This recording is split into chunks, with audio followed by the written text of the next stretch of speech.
Tesla shares year to date are down over 41%. Over the last year, down about 11%. But is Tesla on the road to recovery after reporting Q1 earnings and Elon Musk getting on the conference call and telling investors exactly what they wanted to hear? We'll talk about that and more on today's show. What is going on, investors? Hopefully you guys are doing well out there. It's our favorite time of year. We only get 4 cracks at this. We've got mega cap earnings, and today we kick things off with Tesla, ticker symbol TSLA. Like I said, it's been a rough road for Tesla. Over the last year hasn't been good. Year to date hasn't been good. Even technically over the last 4 years, it really hasn't been good. You could have bought shares back in August of 2020, basically 4 years ago, for the same price that you could get them now. And this company isn't paying a dividend, so you get nothing for holding shares that have gone nowhere. Meanwhile, other stocks like Nvidia, Apple, Amazon, all the rest have skyrocketed during that time frame. Is now the time to get in on Tesla? Is it a turning point? Is it one of those critical moments where Tesla is going to rise from the ashes and soar again? We'll talk about that on today's show. Revenue in the most recent quarter was a disaster.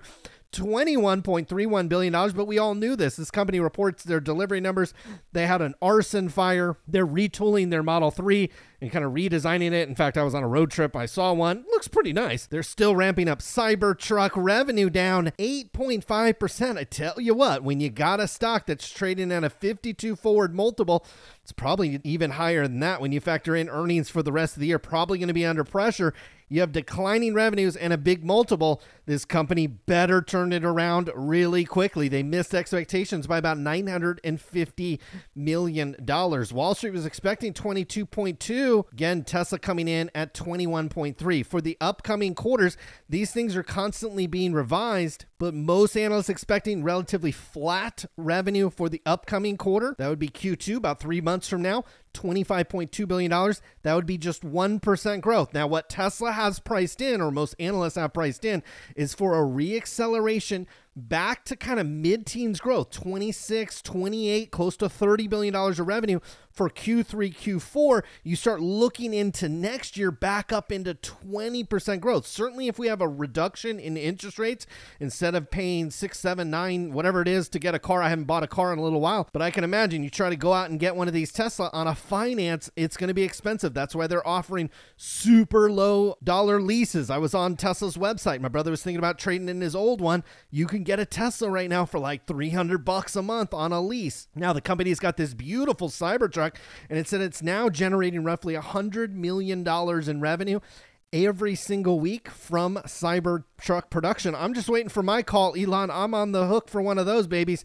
Can't wait to get one. Now, on full self-driving, a lot of hype around this. A lot of people talking about full self-driving, especially after they rolled it out and reduced the price over the last week or two. Elon Musk on the conference call said there's a good chance we sign more than one deal with another automaker to license full self-driving this year, but will probably be at least 3 years. So whenever Elon Musk says at least 3 years, it's probably like 5 years or 6 years before that automaker can integrate it. So it looks like they're going to license full self-driving, which I think is the right strategy. We'll talk about the supercharger network here in a minute when we get to the company's financials.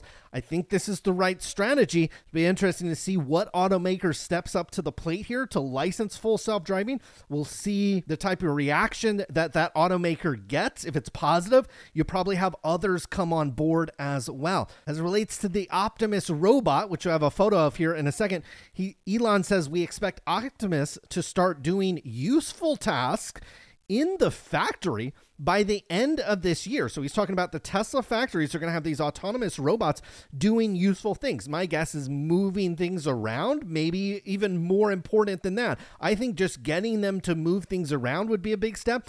If they're actually physically working on the car, like turning nuts and bolts or doing something like putting the dash in or something, that would be even more impressive. He says we may be able to sell it externally. That means to maybe like Amazon or Walmart or somebody that might want it. by the end of 2025. Again, you've got to take every timeline that Elon Musk gives you with a grain of salt. Love him or hate him, you have to realize when he says end of 2025 or he gives a year, he's almost always off by that, but it is kind of an internal strategy. He puts these timelines out here, not really being serious, but it's a timeline for the employees. It's the timeline for the people that are working on Optimus. He gives them an aggressive timeline, forces them to get to work. He ends up taking the brunt of the blame when he's typically wrong on these timelines, but he does it to kind of push his teams forward. You can read about his autobiography. It's one of his strategies that he's been doing for a long time. Now, Elon just called Tesla's upcoming purpose-built robo-taxi, which I think they might unveil in August, the Cyber Cab. So that's interesting that he called it the Cyber Cab. Wonder if it looks like the Cybertruck or it's cast out of the Cybertruck. My research on the situation is Elon wants to go full autonomous. Take out the steering wheel, take out the pedals, make it a fully autonomous car, and we'll see if he's able to pull that off by an October or August announcement. Now, Elon Musk also says that Tesla has updated their future vehicle lineup. This really sent shares soaring to accelerate the launch from late 2025 to early 2025, possibly late 2024. So he's literally bumped up the launch date of a vehicle a full year. We'll see if Tesla is able to pull this off. We weren't expecting this until late 2025. My guess is this is a lower price vehicle. And again, when Elon Musk says late 2025, most people are probably penciling 2026 or later. Now he's saying it could come just months from now. At the end of 2024, that would be incredibly impressive. This could potentially be related to the fact that Tesla is seeing slowing demand for a lot of its cars. It had to put off releasing new vehicles during the pandemic because they had so much demand for their vehicles and their production lines were running almost at full capacity. Now they're seeing demand start to wane off, and it's giving this company maybe a little more opportunity to work on some of these other projects, if you will. Now, automobile revenues for the most recent quarter were a disaster. Company-wide, we were down about 9% on that revenue side, but the automobile side was down 13%. Your energy business, this is your batteries, your storage, your solar, those types of things, still a growing business, even in this economy, up 7%. And then you have your services and other revenue. That's the fastest part of the business right now, growing 25% year over year to nearly $2.3 billion.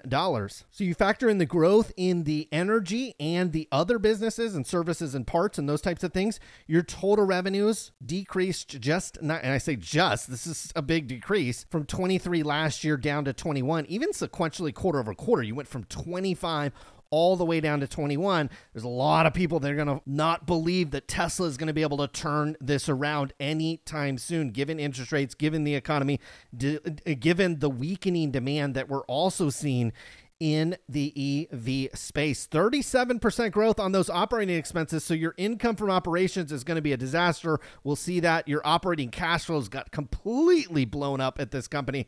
And again, if they don't turn things around, there's going to be a lot of bear case arguments out there.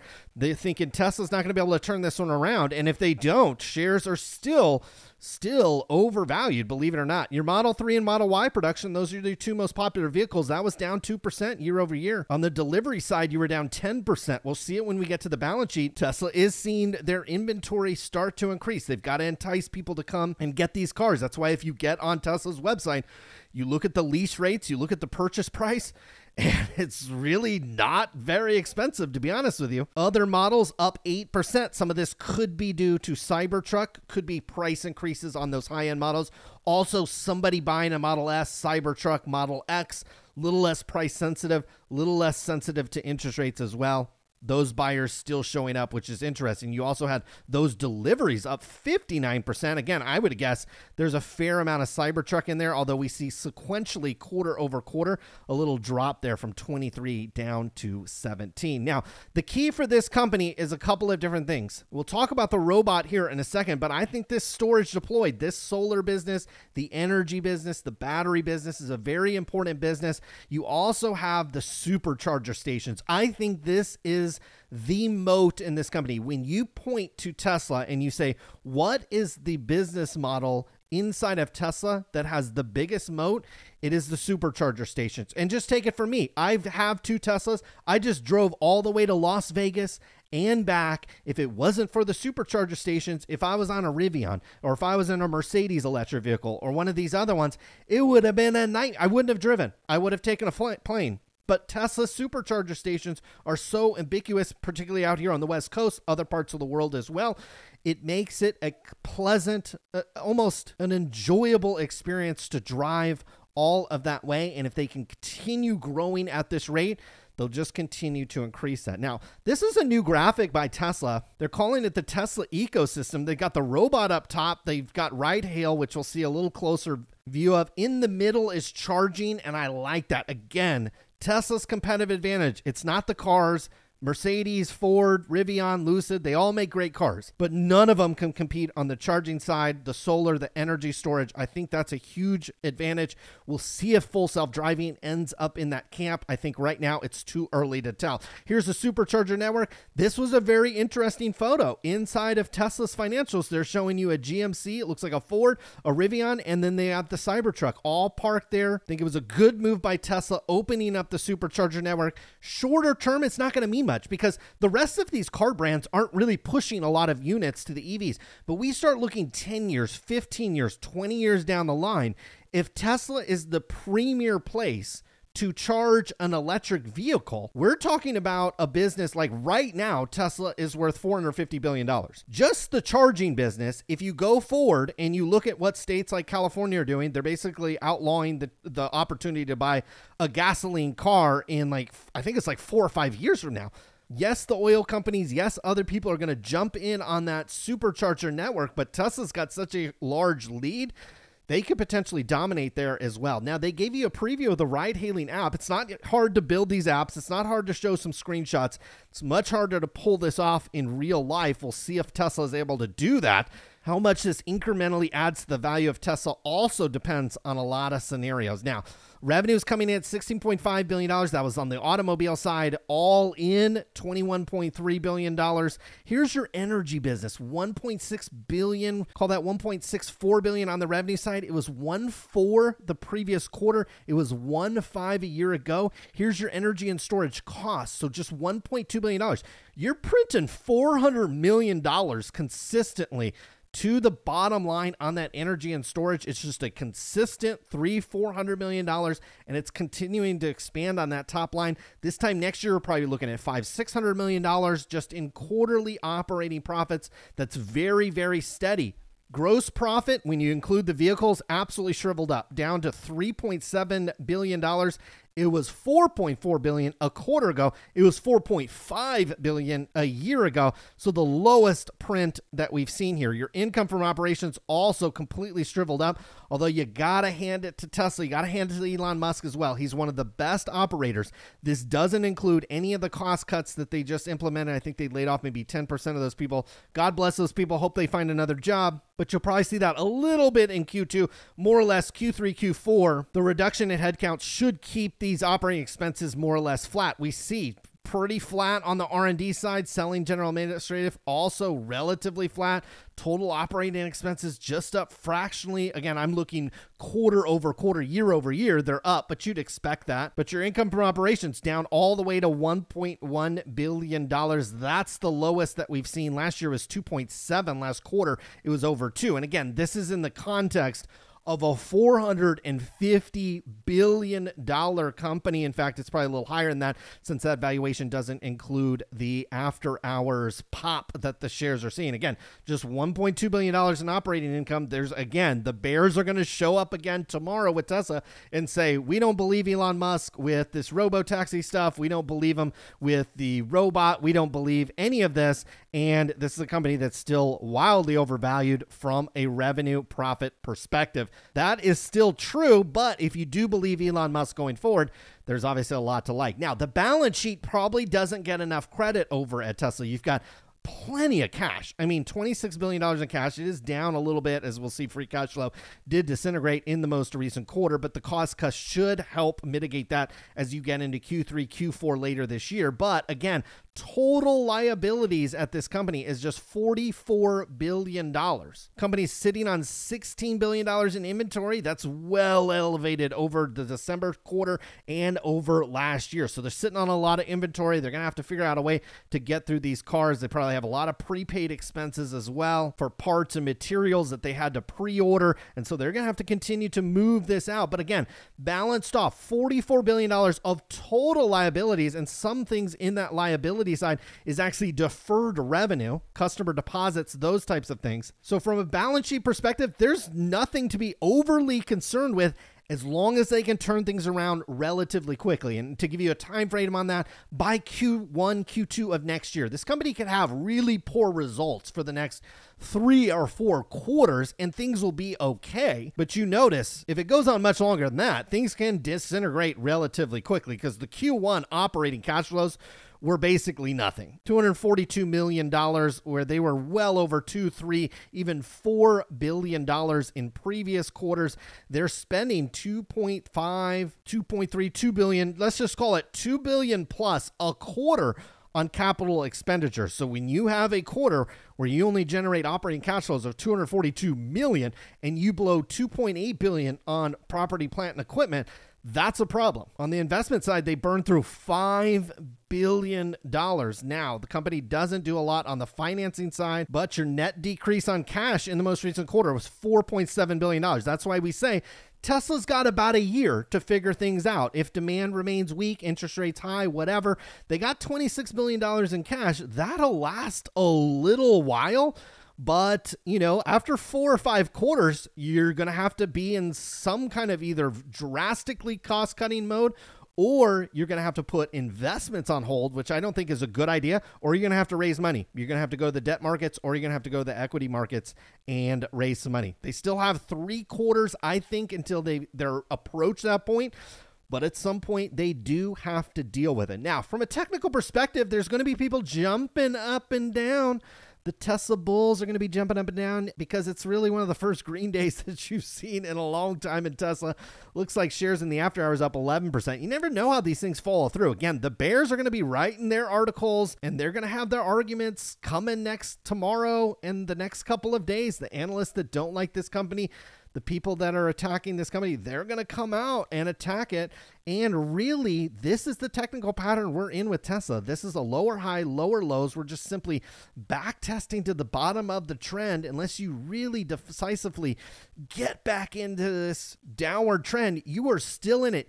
To break out of this downward trend, you really got to push like all the way into like the 230s on this stock. You got to go up $100 and just imagine all the people that are going to be selling along here. So there's going to be selling pressure as Tesla makes this move higher. Again, longer term investors are going to more or less point to this and say, hey, we got a huge moat around charging. Eventually we'll get it in ride hailing and FSD, and eventually that'll turn into a humanoid robot. I can believe some of this, and I think also people are going to point to the fact that they are going to launch and accelerate the launch of new vehicles and future vehicles. They've got that robo-taxi. You also have, I think, just a beautiful car here. It's relatively expensive, but you're still more or less ramping up production. There's people out there like me that wants to buy this car and have not been offered to buy it yet. Still a lot of upside with Tesla, but as you saw with the financials, there's still a lot of work to do. And we'll certainly be here to cover it for you later this week. FANG Stock Recap Show. Join us on Friday. We'll dissect more of the Tesla news. Until then, folks, good luck with your investments.